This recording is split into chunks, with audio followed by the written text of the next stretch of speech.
Bonjour à tous.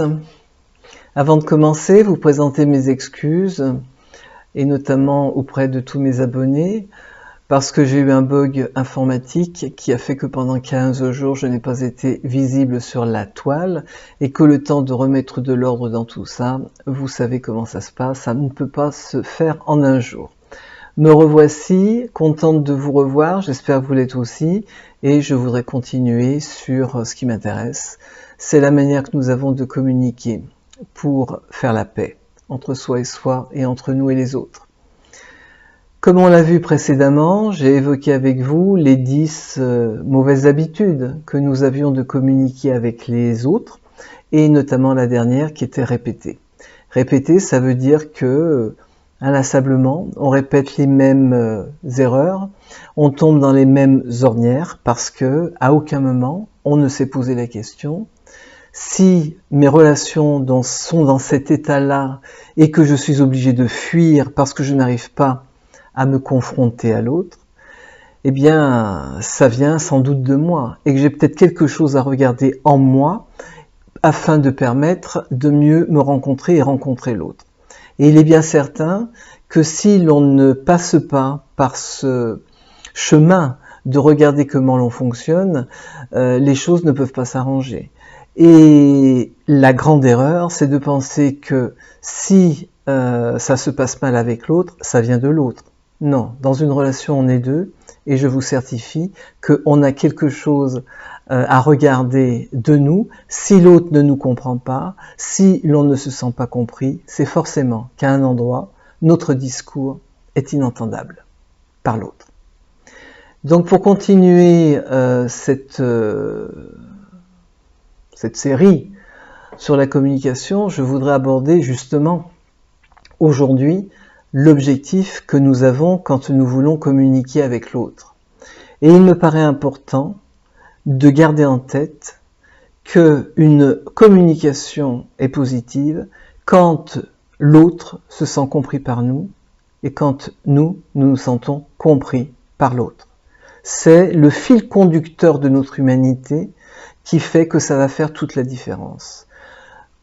Vous allez vous en apercevoir quand vous allez quitter la personne. Est-ce que vous allez vous sentir dans une certaine lumière à regarder les étoiles et l'autre réciproquement, ou vous vous quittez lourd, angoissé, proche de la terre? C'est pas du tout le même effet, c'est pas du tout évidemment les mêmes impacts que ça va avoir sur vous.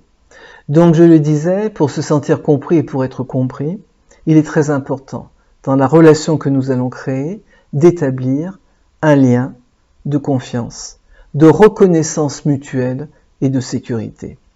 Vous ne pouvez pas obtenir une entente, une communication, une réciprocité si vous n'avez pas pris le soin de regarder à quel moment vous vous êtes préparé pour faire en sorte que l'autre entende ce qu'il est sans doute si difficile à dire, puisque vous en prenez tellement de soin. Donc il est important de regarder le lieu où nous allons discuter, la manière dont nous allons nous positionner dans l'espace pour se parler, la manière d'offrir un cadre où moi, comme l'autre, ensemble, on se sent en sécurité pour oser enfin se dire des choses que l'on n'a jamais eu le courage avant de dire. Donc ici, il ne s'agit pas de dire courage, fuyons, mais plutôt courage, osons. Le fait de vouloir rentrer en communication pour être compris et se comprendre, ça va passer par l'idée que nous devons accepter l'idée que nous avons chacun une vision du monde et que les mots que nous allons employer pour parler n'ont pas forcément le même sens pour tout le monde. Mais avant d'aller sur une prochaine vidéo sur le sens des mots, je voudrais déjà aborder que dans la communication, il y a 3 choses qui sont importantes. La première, c'est les mots. La deuxième, vous le voyez dans ma manière de vouloir vous convaincre. Ça s'appelle la tonalité. Et la troisième, c'est la gestuelle, par le regard, par des hochements de tête, par le fait de mettre de la vie dans ce que je veux vous dire. Et ce qui est très surprenant dans ce que la vie m'a apprise, puisque je suis passionné par cette thématique, c'est que les mots dans la communication ne représentent que 7%.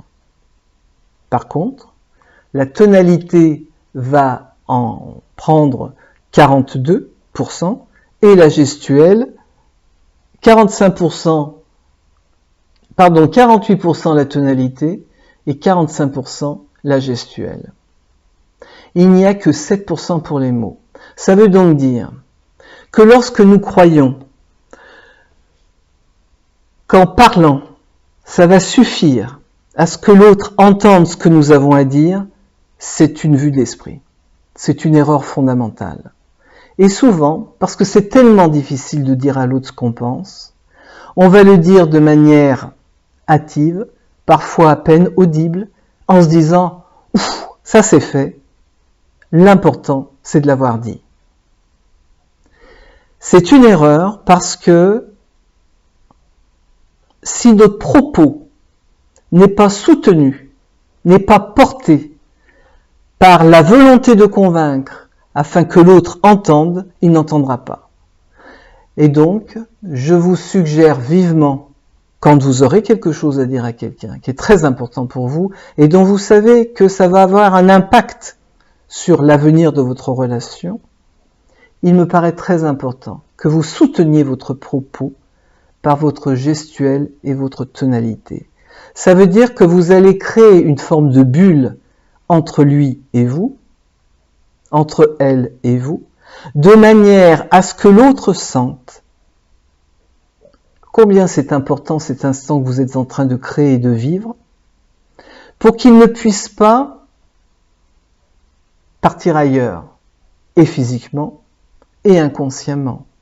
Il est très important qu'il comprenne et qu'il entende à ce moment-là que ce qui va se dire de votre part, c'est quelque chose d'essentiel en tous les cas pour vous, et sans doute pour votre relation.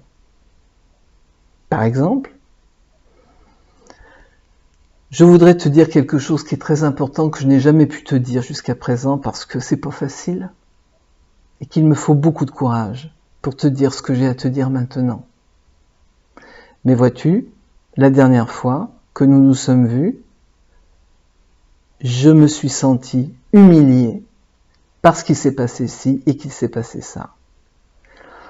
Vous voyez que dans la manière où je vais un peu théâtraliser la chose, je vais susciter l'intérêt de la personne pour qu'elle puisse se dire et s'entendre penser « Ouf, là il y a quelque chose qui est en train d'important de se passer ». Et c'est-à-dire que là où j'aurais pu être dans le mental, dans le fait de dire « Bon, il est très important qu'on se parle parce que vois-tu, depuis quelque temps, j'en ai vraiment ras-le-bol de ce qui se passe ici », je vais descendre ma réaction que j'ai dans le mental, je vais le descendre dans le cœur. Et c'est mon cœur qui va parler dans le fait de dire « c'est pas facile ce que j'ai à te dire. Ça fait longtemps que j'y pense, il me faut beaucoup de courage et je te demande de ne pas m'interrompre. Tu parleras à la fin, tu auras tout le temps pour dire ce que tu as à dire par rapport à ce que j'ai besoin et décidé de te dire maintenant. » Voilà les amis, je vous laisse là-dessus, cogiter. Je suis toujours prête à lire vos commentaires avec bonheur et à vous répondre si je le juge utile, évidemment. Je vous dis à la prochaine fois. Je ne vous dis plus rendez-vous à mercredi, j'essaierai de les tenir, mais la vie m'a appris que c'est pas aussi simple que ça. Mais de toute façon, à la prochaine. Merci, à bientôt.